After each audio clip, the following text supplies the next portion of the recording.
Good morning, everybody. Good morning. Nice to see a few of you here. It's come now that this is the kind of thing that I do. I turn up with something new and radical, and then people go, I don't know what that is, I'm not going to that. So I kind of talk to empty rooms, which is kind of nice. But welcome, this is kind of good. Kind of crowd that I like as well, proper enthusiasts. It's really nice. Okay, my name's Renno. I'm a teacher and a trainer. For this weekend, I'm working for Adobe out on the stand there and giving a couple of talks a day. You can see that I'm an Adobe Photoshop influencer. I know my way around Photoshop reasonably well. And I'm a learning development coach by day. That's for arch apprentices and creative pioneers, both based down in London, part of the same company. And I go out and teach apprentices all about creating things and digital marketing. And I should point out that I'm a drone enthusiast. So I'm not a professional, I'm an enthusiast. That's why this talk is all about enthusiasm, about just trying things, what can we do. This is a talk about new things that you might want to try, but I'm also looking for things that you've tried in Photoshop that I can learn from you, because this is for new drone users. So I'm taking this as like a user club, if you will. So we're going to do a couple of things. We're going to do a few things. We're going to start off with, if you've been following me on social media, you may or may not have done, you may have seen that I've been advertising this particular talk, not very well, with a little video. So we're going to be creating that video where the title wipes in and my name wipes in and wipes off and wipes off. We're going to do all that in Photoshop. Then we'll be looking at making a panorama. And I'm not saying putting a panorama in that you've made. I'm saying let's get a big panorama and let's make it nice and smooth for video, for sharing. So we're going to be doing that. And we will also be looking at, if I can remember, taking a still from a video. So, you know, we've got this video capability now. Why not take a still from it as well? So those are the things that we'll be tackling today. What this isn't is a talk about how to do wonderful, amazing special effects with Photoshop, because that's not what Photoshop is for. If you want to go further with this and you're kind of inspired by using video on your drone, then you're going to have to start looking at Premiere, After Effects, and that kind of thing. But for now, while we're all new drone users, then we can start looking at Photoshop and using the tools that we already know to enhance our skills. Okay, first off, let me show you a video. This is a video that I did for tipsquirrel.com, and it's about how we can get our images into Lightroom or into our Lightroom while we're out on the field. It's self-explanatory. Let's have a listen. And this is a video for tipsquirrel.com, the free website for all things Adobe. A little while ago, Adobe announced that Lightroom Mobile would be able to edit raw files. But how do you get your raw files from your camera into Lightroom Mobile? Well, that's where one of these comes in. It is a card reader hub, and you can see that we can take all kinds of different cards in here. I'm going to be using an SD card, by the way. All right, let's turn my iPad on. Here we go, and sign in. Cool. And I'm going to plug this in just here. Easy. All right, and then I'm going to put in my SD card that I've taken out of my camera. And this one, it seems to go in upside down for some reason. There we go. And then once I do that, what's going to happen on the iPad is we get this import screen. And all the images that are on the SD card will now show in this import. For me, there's only 5 images, and I'm going to only import one just to save time. So I'm going to import this one here, and you see that it's got a blue tick there. Then I can go import, and just the import selected. I could have chosen to import all. Import selected. And that whirs around and starts importing it into my camera roll. And once it's been imported, then we get this dialog box that asks us do we want to keep it or discard it from the memory card. In this instance, I'm going to keep it. And then we get the green tick to say everything's done, thank you very much. And as far as my card reader is concerned, that's it, done. I'm going to come out of that and take out my card reader. Let's go into Lightroom Mobile now. And then what I can do is I can come to Camera Roll, and there's my image that I've just imported. You can see right in the middle it says RAW as well. So I can click on that, and now I can start editing it right here in Lightroom Mobile. I'm going to go into a preset to get myself started. There we go, maybe a black and white. There we are. All right, film 1. Okay, that looks all right. But then I'll come back into the edit and maybe bring up the blacks a little bit. There we go. They're a little bit too dark for me. Good. Now, top right hand corner, I've got a tick. I'm going to tick that and off it goes, and it imports that into Lightroom Mobile. In the top left hand corner, we've got a cloud with these dots going across it. That means that it's importing it, it's synchronizing it with the cloud. Okay, as far as the iPad is concerned, I'm now done and dusted with that. But what will happen is it'll sync with Lightroom on my desktop. Now, I've been recording my desktop as we've been going along, and we'll be able to see that update very, very shortly. So there it is, all synchronized with Lightroom on my hard drive. No wires involved whatsoever. And of course, I could do this on the train, the plane, or in the studio. That's it for our first Mobile Monday. Hope you've enjoyed it. Don't forget to leave me a comment. Don't forget to subscribe to this YouTube channel and come back to Tip Squirrel for even more Photoshop and Lightroom loveliness. I'll see you again soon. Bye-bye for now. Okay, so getting our images into Lightroom while we're out on the field and actually editing them is going to be a breeze if you've got just that little add-on there.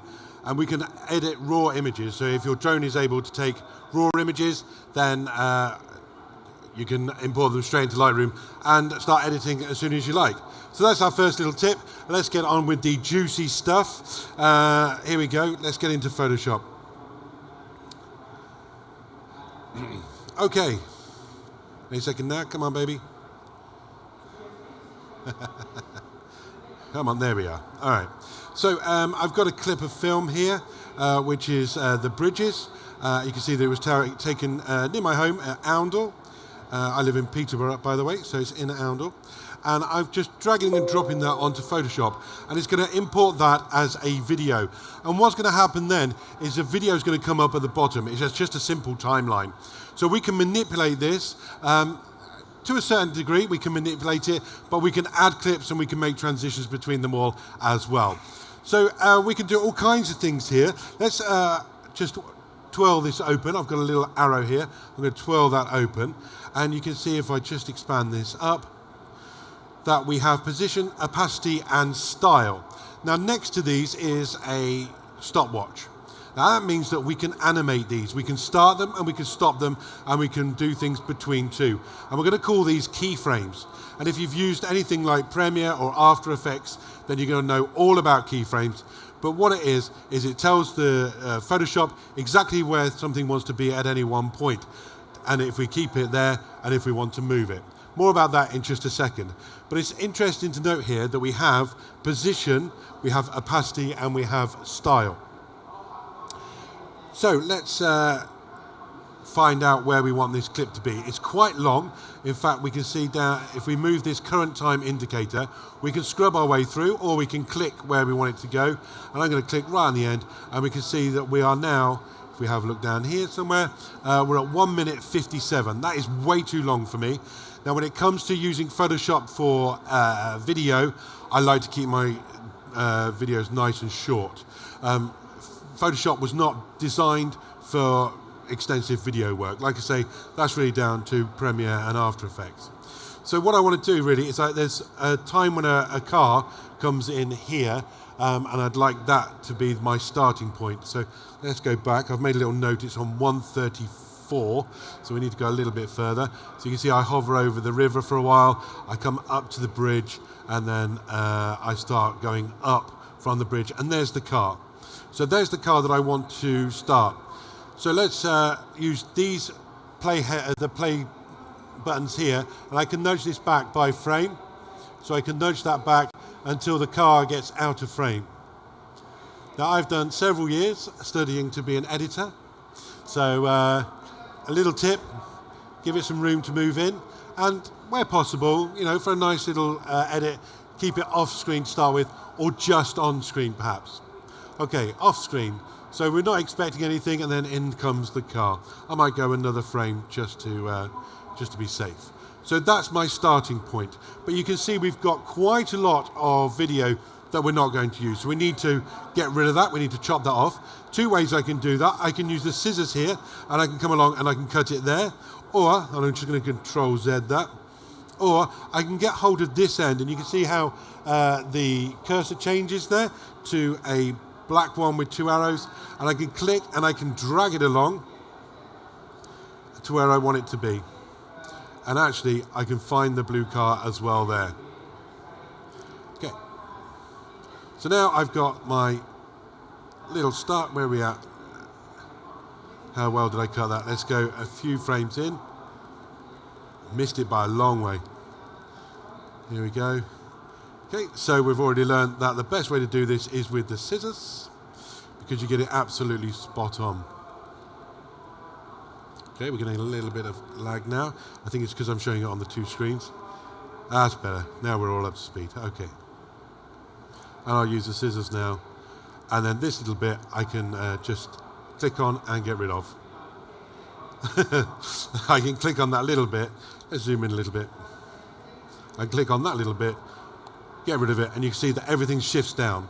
So now my clip starts with the car just about to come in to the scene.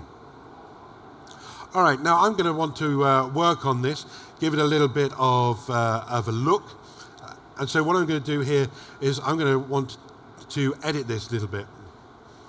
Now, if this was a still image, we'd maybe want to use Adobe Camera Raw, and we maybe have gone into Adobe Camera Raw or into Lightroom before we even got this far.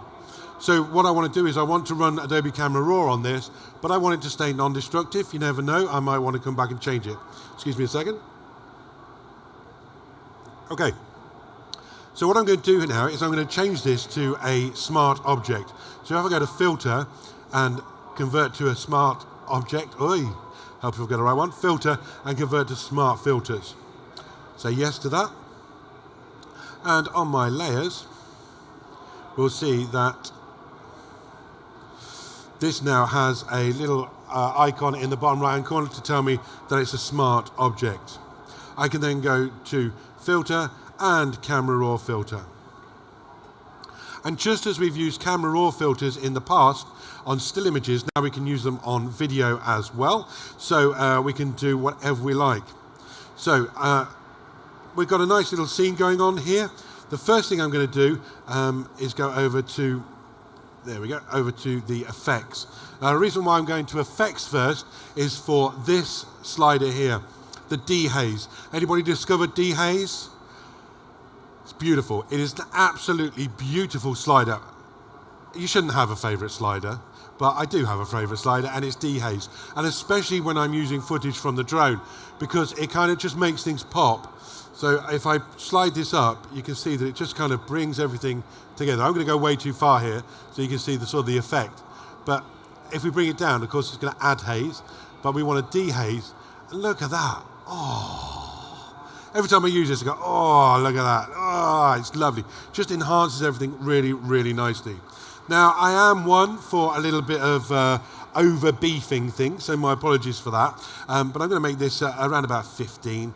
And then I'm going to maybe come over to my targeted adjustments, and I'm going to go a little bit of luminance maybe. Let's have a look at the luminance of the grass there and of the water. I want these two to be quite rich, dark colours, so it makes the bridge look a bit more bland. That's just my personal preference. And I'm using luminance for that. Now, when I'm using luminance, if you've not used the luminance adjustment brush, if I click on the water and then start moving, you'll be able to see that some greens and some yellows move, especially there we go with the grass, but they move in relation to how much of that pigment is in that piece of grass there. So that's kind of nice. Okay, so I've done that. Then I'm going to do something, and you can moan at me for this, I don't mind, but I'm going to go back to effects. I'm going to put on a post-crop vignette. Anybody want to moan at me? No, we're all right with it. Okay, good.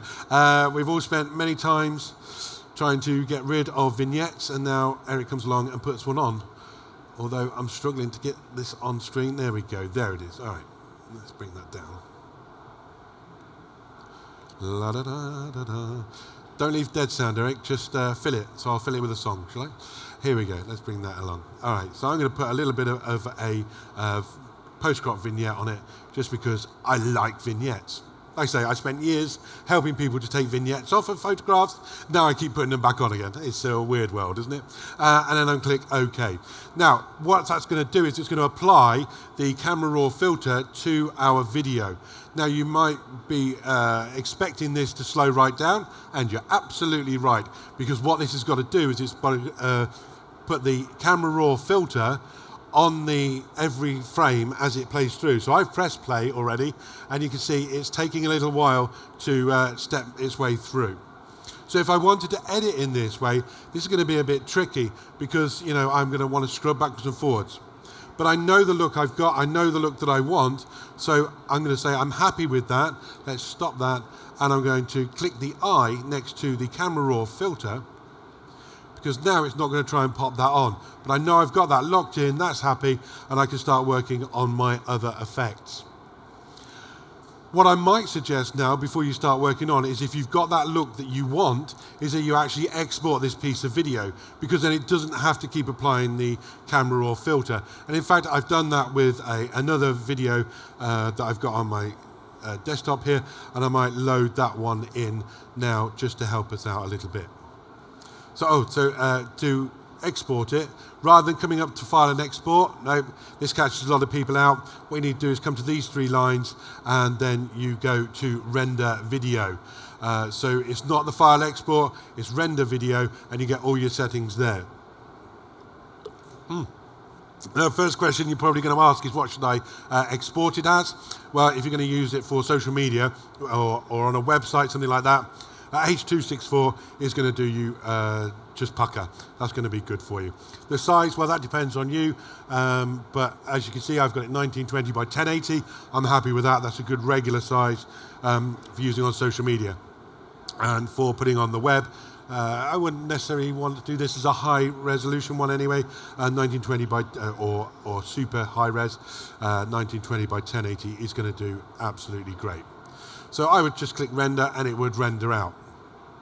So I've put my Camera Raw filter on, I've rendered it out, so let's go and get that one now. Bridge Plus. I think this is the one.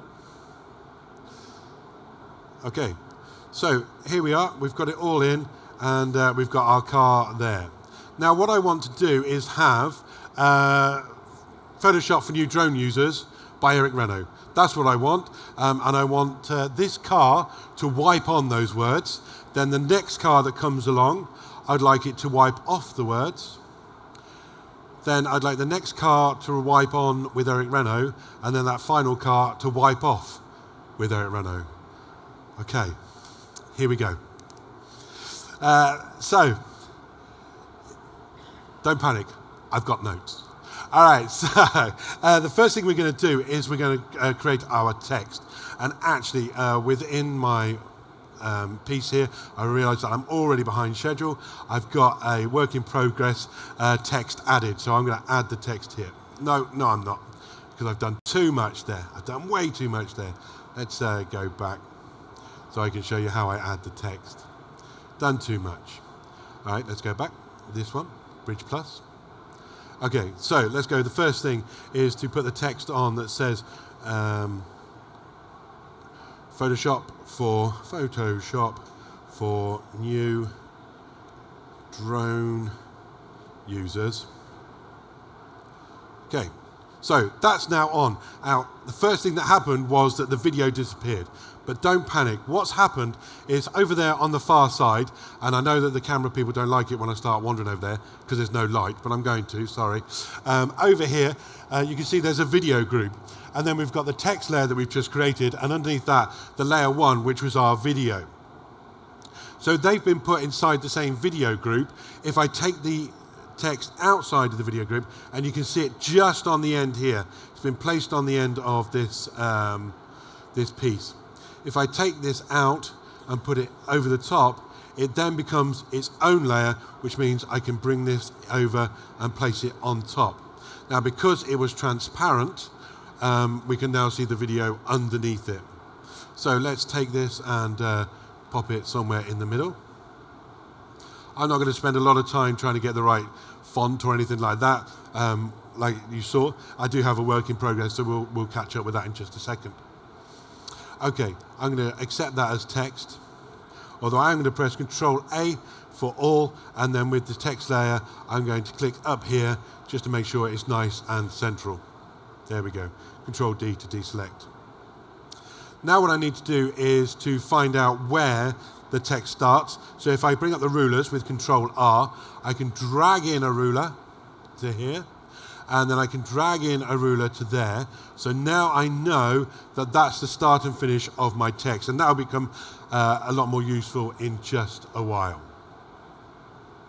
Okie dokie. All right. So now I want to do this wiping on and off. So for the start of videos that you've made with your drone, this can be a really nice tool. And it works really nicely as well. It looks quite impressive. And you can apply this to other videos as well, of course. All right, so with the car here, what I'm going to do is I'm going to bring it up to where it starts to be on there. So remember, we're wiping this on, so I'm going to put the car just where after our ruler there, because it's going to sort of bring it on. Okay, that'll work great. And now I need to give the text a mask. And what I'm going to do is I'm going to give it a white mask, so we still see it. And then I'm going to fill that mask with black. So if I press Alt and Backspace, it's going to fill that with black. Sorry, Control and Backspace. It's going to fill it with black and hide it. Now the reason why I've done it white and then fill it with black rather than just a black is when you make a mask, it's infinite. So if I would have made a black mask, a hide all mask, it would have made it completely infinitely black. But now what I've got is an infinite white with a black rectangle in the middle, which means I can now manipulate that to my heart's content. So if I now open up this and see what we can animate, you can see that our layer mask position is now something that we can animate.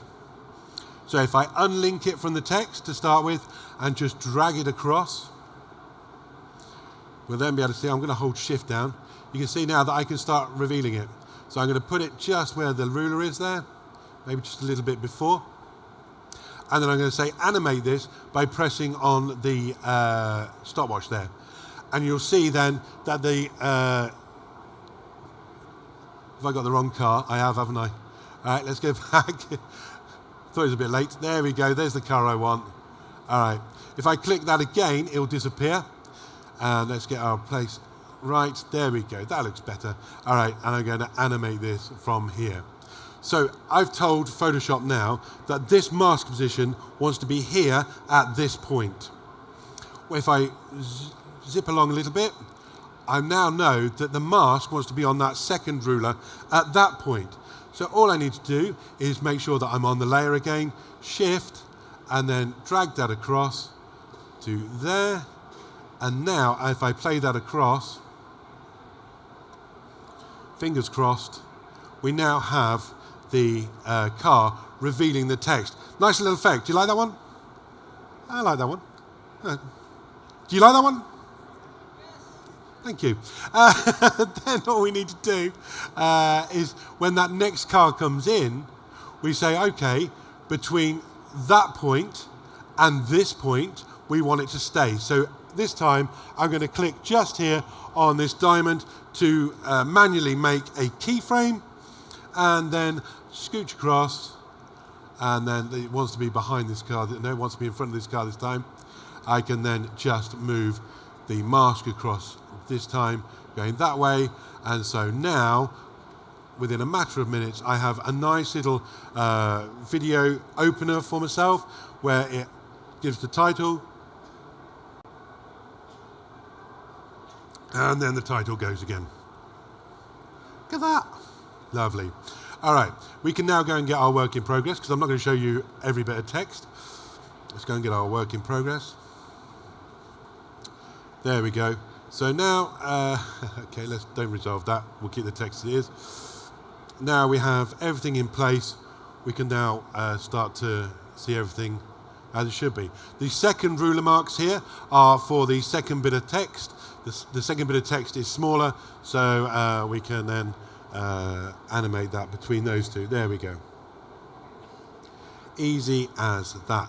The last thing is, of course, that a lot of drones don't record sound, so we want to put some sort of sound onto our video. And I'm going to add a little bit of music to this, so I'm going to go right back to the beginning again, and I can just add music the same as what I did to add the clips.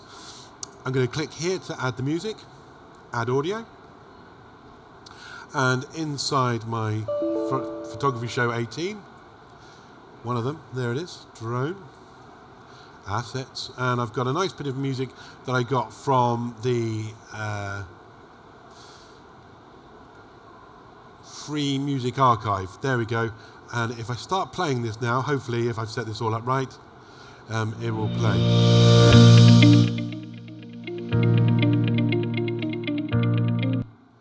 A right click will allow us to fade in, fade out, all that kind of stuff.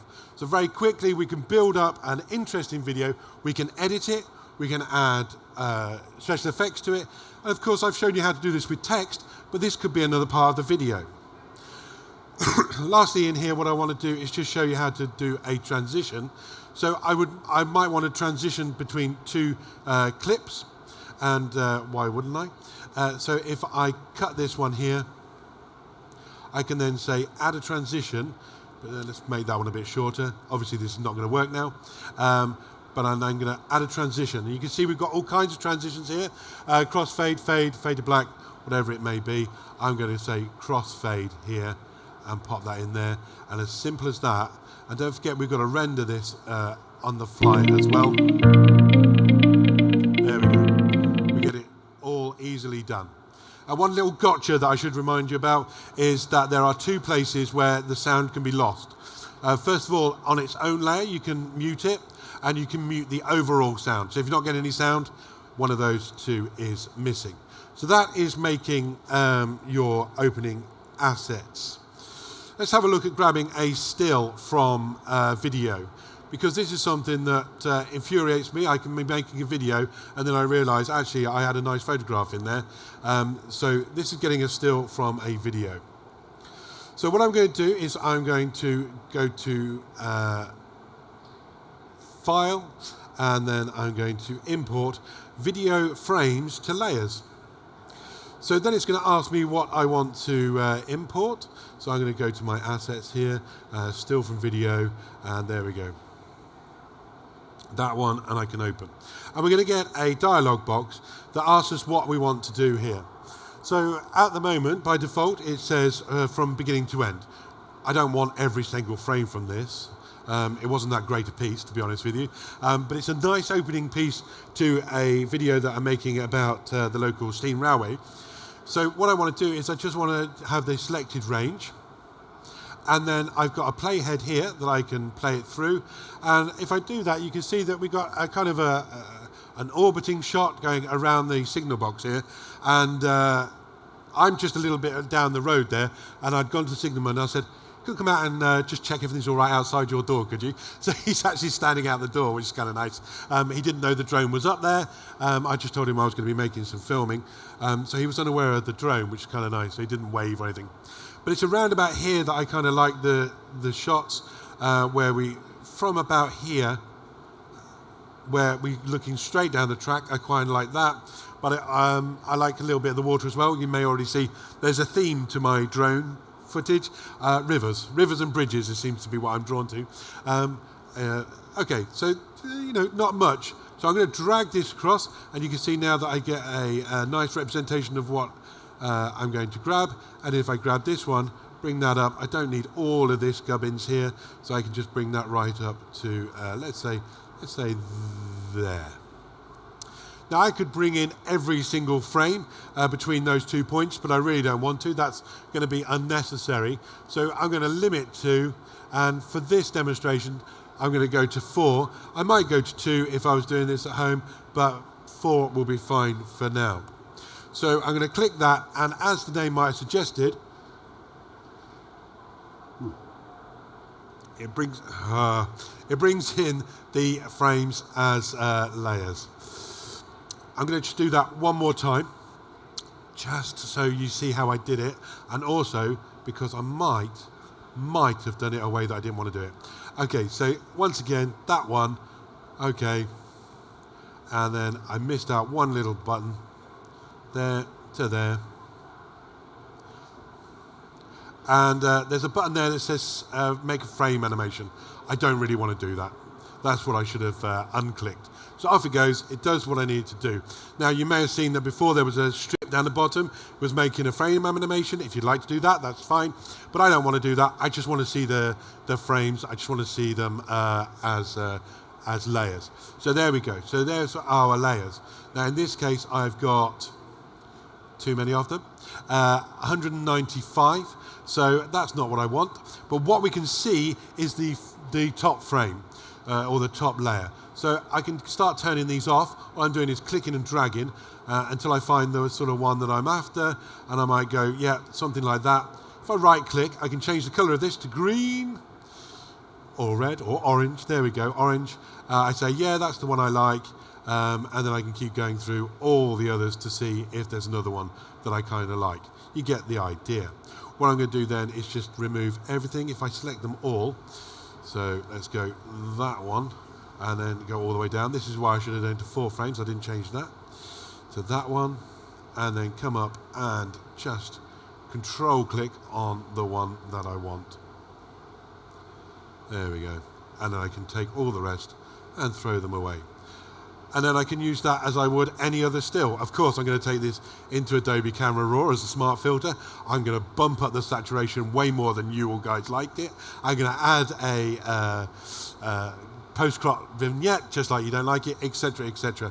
But I can use this just like I would a still. So a nice, easy technique for grabbing a still from your images. Okay, finally, because we're, oh crikey, we're already running out of time. Finally, what I want to do is show you a little bit about making panoramas. So here I've got some panoramas. Let's go into Bridge. I've got the images here that I've taken from a panorama because I wanted to because I wanted a panorama of the snow. I know that my controlling of the joysticks is not great, so I know that I'm going to get the odd jolt. I know that's going to happen. Now, if I'm using Premiere, After Effects, I can put a warp stabilizer on it, and I'll happily show you that at the end of this. But for this one, well, really there's no escaping the fact that I'm just not going to get the shot that I wanted to get. So if I go into my panoramas, this is the first time I've run over all weekend. There we go. And I'm going to grab all the images and I'm going to put them into Adobe Camera Raw. And then select them all, Control A, and then down here, merge to panorama. Off it goes, it does its thing. It doesn't take too long, even with this amount of images at this kind of size. So we're doing okay, here we go. Now what I'm going to do is I want to put this out to Instagram or to Twitter. So I want a square of this where it then animates through the square. So it looks like a panorama, but actually it's just a square window that we're looking through at the panorama. So first of all, you may notice that I've got some of the blades in there. Don't worry about that. I'm happy with that. And we've also got this boundary warp. So I love this. It's going to warp it out so it makes it look a bit more square. Auto cropping is nice. You notice some of the propeller marks have gone. I'm going to say merge this. Okay, so off it goes, merge it all together. I'll say yes, call it that. And there's our panorama. At the bottom of the screen, you'll see that there's this little bit of information here. And it's got a line under it. When we see a line, we know it's a link. So this is actually a link to open a dialog box. And this dialog box will actually help us because what we can do here is we can resize to fit. So we do not need it the size that it is. We really don't. It's way too tall. So we can resize this to fit what we need. And I'm going to say on its longest side, resize on its longest side to maybe, let's go 700. Even that's quite big. And click OK. So that's now resized that. We're good to go. We're not going to be bringing in a huge file into Photoshop for us to use. OK, I'm going to say open image down the bottom. Oh, let's get rid of that first, shall we? So spot removal, take that right down. And then we'll just brush over these. I wish I'd gone a bit further in. Oh, hang on. Let's zoom in.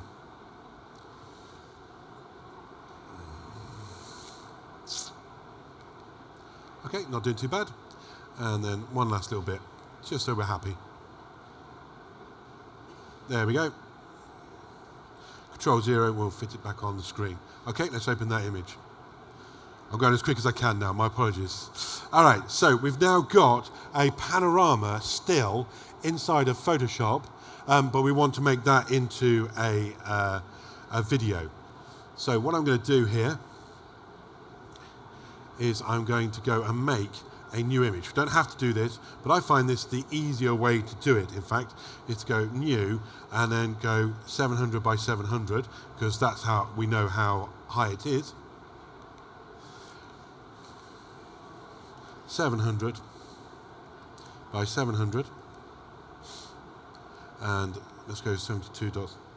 Was it 72? It was, wasn't it? And we'll create that.